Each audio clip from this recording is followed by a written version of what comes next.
ਰੌਣਕ ਹੋ ਜੂ ਘੱਟੀ ਵੇ ਚੱਲ ਮੇਲੇ ਨੂੰ ਚੱਲੀਏ ਮੱਲਾ।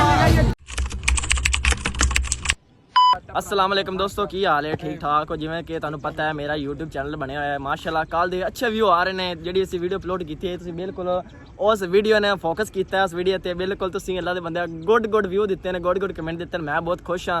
तो अज असीं तुहानू ना अपने पिंड दा माहौल दिखावांगे। पिंड दी किसान जिहड़े फसल गढ़दे ने उन्हां दा विखावांगे कि कैसी फसल गढ़दे हैं ते बड़े कमाल करदे हैं। हाँ कामरान भाई आज साफ कीती बना भाई मैं फिलहाल तो आप जा रहे हैं, पहले इन्होंने व्यू शू चेक कराने, फिर जा रहे हैं खाजरफ मेले ते।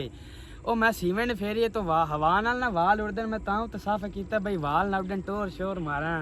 ओ यार तेरी गल ठीक है। सीवन आपा यार थोड़े ना दस्सिया कर, थोड़े कोई शहरी बच्चे भी जानदे ना सीवन दा मतलब है की। सीवन दा मतलब दस्सी इन्हां नूं। सीवन दा मतलब है भाई ये पफ ना खराब होवे, हेयर स्टाइल ना खराब होवे। हाँ समझ लग गई ना हुण चंगी तरह। सीवन दा मतलब है हेयर स्टाइल, यानी कि पफ खराब ना जावे। हाँ सलमान भाई तुसीं दसो तुहाडा की कहना? भाई हुण आपां जा रहे हैं, पहले इत्थे थोड़ा बहुत चिल माहौल कर रहे हैं असीं, फिर असीं जाना है अगे वाले मेले ते। सुनया मेला बहुत जबरदस्त लगे होया है और मेले ते जाके ना इंजॉय करना है। आ चेक करो आ जमीन। हाँ तुहानू असीं ना मेल किसानां दी फसल दिखाने हैं माशाअल्लाह। ए देखो जमीन दा माहौल है, देखो इधर भी भाई नार भी विखाओ। आ नार ए मैं तुहानू नहर दिखाने हैं जी। ए नहर साडे गांव दी ठीक है, समझ लग गया। काम तुसीं की कह रहे हो? ए जी नहर सतह समंदर तो 5000 फीट ऊंचाई ते आया ना।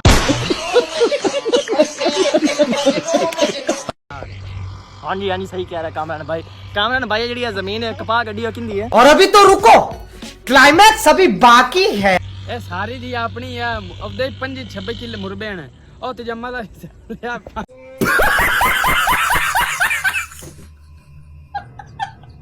किला 26 मुरबे हैं ओ दे अपने तजम्मल पेठे वाली साइड ले भी सारी भी लाइक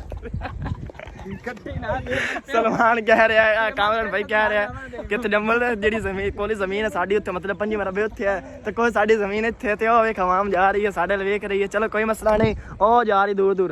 चलो कोई मसला नहीं। व्लॉग साडे माशाल्लाह काफी तुहानू अच्छे लगदे हो सन मेरे ख्याल दे मुताबिक। ते हुण तुहानू थोड़ा होर व्यू खा लवी। ए वेखो जेड़ा सामने दरख्त है खजूर दरख्त है ते अगे जाके तुहानू हुण मेले ते दिखाने। थोड़ी जी ब्रेक तो बाद असीं मेले ते पहुंच जाना। मेले ते जाके तुहानू जिहड़ा है ना वो व्लॉग विखावांगे फुल ते एंटरटेनमेंट साडे नाल फुल कंप्रोमाइज़ कीता करो यार, अच्छे कमेंट कीता करो, तुहाडी मेहरबानी। नेक्स्ट असीं अगे जाके तुहानू विखाने हैं। 17 दा लगदा 18 दा मेला व्यू है। मेला दा व्यू देखो